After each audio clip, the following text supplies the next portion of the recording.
crazy to think that we were only like 14 years old when we first started this channel. Yeah, I think we started before our balls even dropped. Feels like a lifetime. I feel this will become the kind of lore you'd randomly drop on your grandkids on a random Tuesday evening. I do feel it's a story worth telling though. We barely have 100 subs. Feels like nobody has seen our stuff. 101. Imagine having them in front of you. That's a lot of people. We gotta be grateful, like. Me as a person. I don't need a car crash to realize that I'm blessed. Kanye and Jimmy both fell off, so I guess that we're next. No need to flex, I don't care about the cars, watches, or the... Life is more complex, don't need the blue checks. You know all of our tools are cracked, stuff that we finessed. Got me thinking how all of this started, thus I recollect. So I zoom in and look back and I track the notes. The thing that changed both of our lives was a text. Damn, who would have guessed? Chewie invited me to troll as a guest. It turned to a fest, left with enemies what I left with a lifelong friend. His name was Fluffy, this is the story about the ascent. Rappers tell you their story after they get the chains, but I don't have a thing besides my name. I won't front and say that I'm somebody I ain't. History in the making, put your hands like it's Wayne. So, quick story, before I got my current PC, I used to stay up to use my friend's computer after he got off to learn how to edit using TeamViewer. Shout out to my homie Destiny, and shout out to my older sister for helping me get equipment, you know, since I'm the youngest child and all of that. Youngest child, I don't use a pen, I use a notepad. Back in the day, told me to shut and not rap. They'll say the same thing when they hear this track so everybody I know like this fat. You know the reason for hate is cause there's lack. It's not fat, keep me in your mind while I get these plaques. Boy Max is my homie, Ahmed too. Love him so much, they're like my ball sack. Keep it as tack. People read into stuff like a bibliomaniac, tossing and turning in bed like an insomniac. Reduce ear candy, don't tell a flapjack.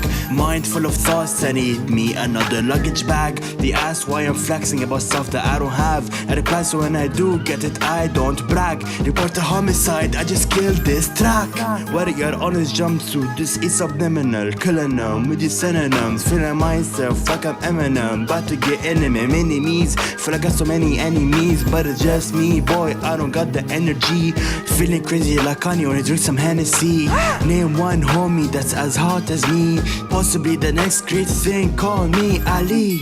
On the road to recovery, it's like a bittersweet symphony. The lows and highs become a harmony. I struggled a lot, I'm telling you with no similes. Why have I wasted so much time? What's gotten into me? I don't know what did, but I'm different now, so forget it. I be killing y'all on this lyrical bit. Don't want a mayonnaise bins, we push miracle vids. Now I am.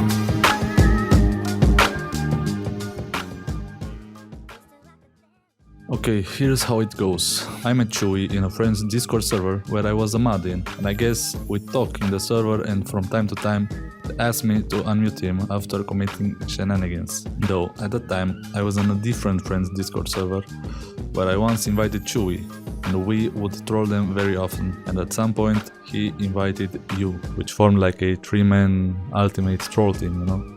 During that period I was also into my get rich young era. You know, I kept watching videos about dropshipping, affiliate marketing, Andrew Tate, all that stuff, and I wanted money, though not for flexing, but for a valid reason. For example, I wanted to retire my parents, take them to places they never seen, buy them a car, and overall I just wanted to be financially free, which I still do, something which I don't think is possible by going to college and getting a normal job. Though, don't get me wrong, there's nothing wrong with it, it's just not my cup of tea, you feel me? So, when you asked me to help you with a YouTube channel, I knew that was my only chance, and if I missed it, I would regret it for the rest of my life. The first videos were fun to do. We were young and barely knew anything about creating, though it is very annoying when only 2 people have the vision, while the rest barely responded and were very lazy with their tasks. Though I wasn't that much better, since I would also slack a lot, play games, I wouldn't really give my full attention to it. And then came one of the biggest failures we ever had in our career yet, also one of the best learning experiences since then, the Dr. Stone video. It was fine at the start, we experimented on how far to go and all that, but the ideas were too ambitious and we were way too inexperienced. The most memorable scene is the 3D spin. I remember it like it was yesterday. Absolutely horrendous. We had no idea how to do it. Eventually, we found out how to import a skin in Blender, but we didn't even create a donut yet, so it was like alien technology to us. When it finally worked, it looked like one pixel, laggy and overall shit, you know. That video was the sole reason for the first Burnout. I remember exactly when you sent me very long messages about how you're at your limit, that you don't see the vision anymore and wanting to take a very long break and forget about YouTube altogether. At the time, it felt like it was all for nothing. In that long break, I decided to not give up completely. So I picked up the baby blue idea I had and made a full video from it, from scratch. Even though it sucked, it was the first thing I made fully by myself. After some time, we got back into it. Manga video being the first idea that broke us out of the loop, even though it took 10 times longer than it should have. Helped us gather a lot of skills, like Blender, After Effects, and Photoshop, and it was the first time we created something from scratch. I remember having zero faith in it, since my young ass had no idea how to make something from nothing. Of course, it was far from perfect, lots of random parts, and overall not a great flow, but we were proud of it. Then it was time to make a movie, the intro of our channel, Metamorphosis Part 1. It was the first public video using Blockbuster. I used it in Baby Blue as well, and huge thanks to the creator, since we couldn't have made a video without it. We actually managed to make a solid story with it, good audio and editing, and it since became one of my favorite videos. Over the entire journey, my views about life have changed greatly. Initially, I only wanted money and keep it to myself. I still had that greedy mentality, but as time progressed, it changed. Money doesn't only help myself, but it can help others as well. Though it wasn't really the priority anymore. It was just to create as much as possible, no matter the results, and to unlock new opportunities and hopefully experience life as it is, you know. After Metamorphosis came arguably the hardest video to make, about the life of Ryan Trahan. We wanted to bring something new, never seen before on YouTube, and it was about a very inspiring person's life. That video was one of the biggest learning experiences until now, though it was a big bummer to work so passionately on a video and it ultimately flopping because Ryan didn't manage to watch it. Finally, Metamorphosis Part 2. You carried the script, you know. It also had some real life inspiration as well, and it was by far the best written story. It had a good flow and overall a big improvement from Part 1. It was longer and better, and it also didn't take that much time. It was proof of how far we've come and how far we still had to go.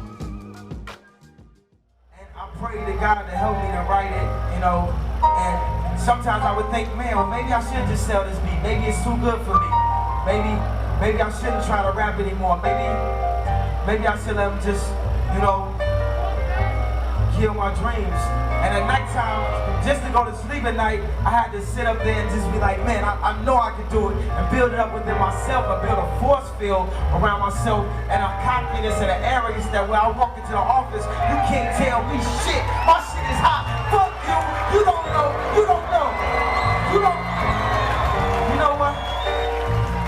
I could have let these dream killers kill my self-esteem, or use my arrogance as a stain to power my dreams. I use it as my gas, so they say that I'm gas, but without it I'll be last, so I ought to laugh. So I don't listen to the suits behind the desk no more.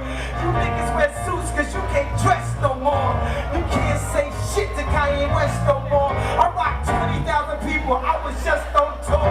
Nigga, I'm kind of Louis Vuitton calm. My mama purse, that's she Louis Vuitton mom. I ain't played the hand, I was down, I changed my cars. I prayed to the skies and I changed my stars. I went to the malls and I balled too hard. Oh my God, is that a black card? I turned around and replied, why yes, but I prefer the term African American Express. Brains, power, and muscle like Dane, Puffy, and Russell. Your boy back on the sun, so you know what I've been up to. Killing y'all niggas on that lyrical shit. Mayonnaise, color beers, I push mirrors.